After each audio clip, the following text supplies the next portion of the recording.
हर ऊंचे इलाके के मौसमी समंदरों में गर्मियों के मौसम में जीवों की आबादी बहुत बढ़ जाती है। यहाँ अलास्का में सी ऑटर्स पानी के नीचे इन जंगलों की दुछत्ती पर आराम फरमा रहे हैं।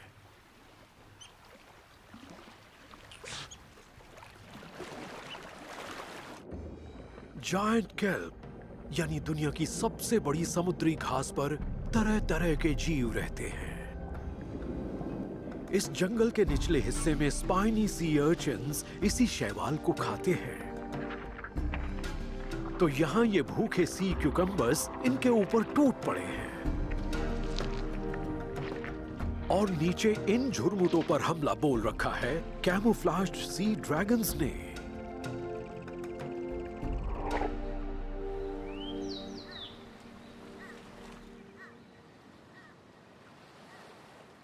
उत्तरी जापान के पानी के नीचे के जंगलों में एक जहाज का डूबा हुआ मलबा पड़ा है और इसके ऊपर रहने वाले जीव इस इंतजार में हैं कि गर्मियों में तापमान 16 डिग्री सेल्सियस तक पहुंच जाए।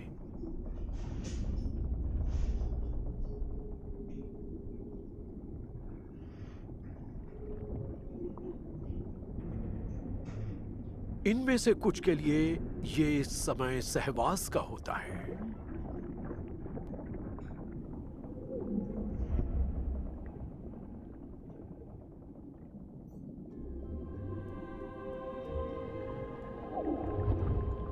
ये एक विशाल रैस है, इसका नाम है कोबूडाई।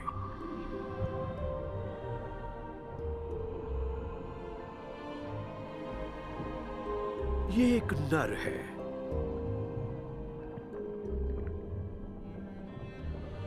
और मादा के नजरिए से ये बड़ा हैंडसम भी है।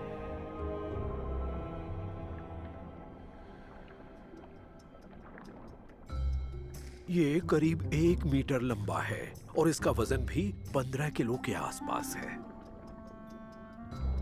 छोटे कद की मादा से कहीं ज्यादा। ये सहवास के लिए तैयार है। ये सिर्फ इसके साथ ही नहीं, अपने इलाके में रहने वाली हर मादा के साथ मौका मिलते ही सहवास करने की कोशिश करेगा।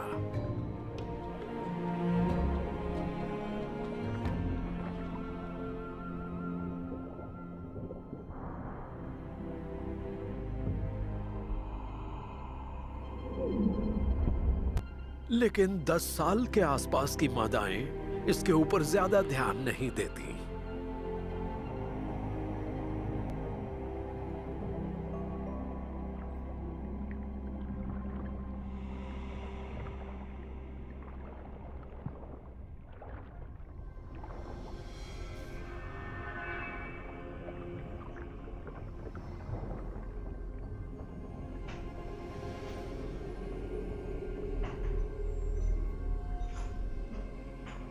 इसकी वजह यह है कि हर बड़ी मादा का शरीर जब एक खास साइज का हो जाता है तब उसमें एक बहुत बड़ा बदलाव आता है।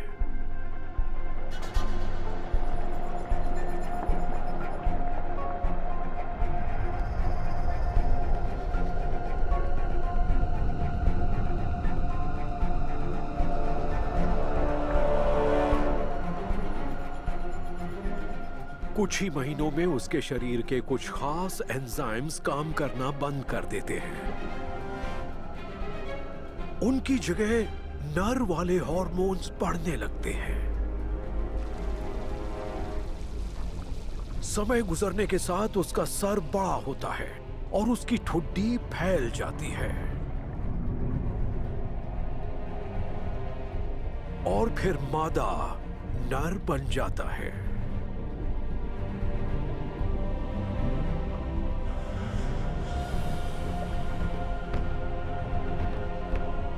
इस बदलाव के साथ इसका स्वभाव भी बदल जाता है।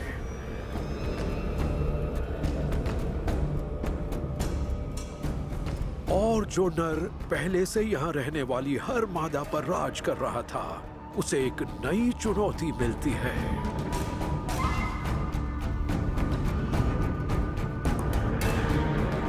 सर पर मौजूद ये उभार जितना बड़ा होगा, ये अपने प्रतिद्वंद्वी को भी उतना ज्यादा डराएगा।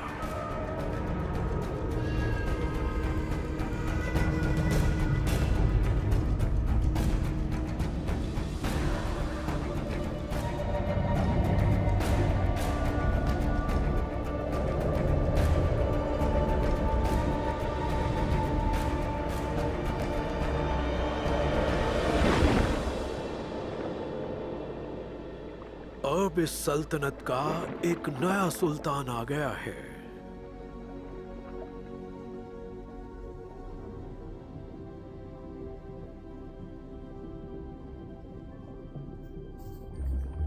सिर्फ सबसे बड़ी मादाएं ही खुद को इस तरह से बदल सकती हैं।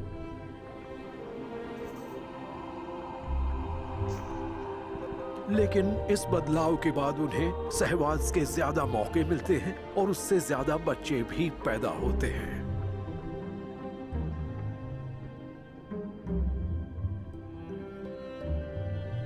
लेकिन नए नर के लिए लापरवाही मुसीबत बन सकती है। हर मादा को बुढ़ाई के अंदर एक नर भी बाहर आने को तैयार बैठा होता है।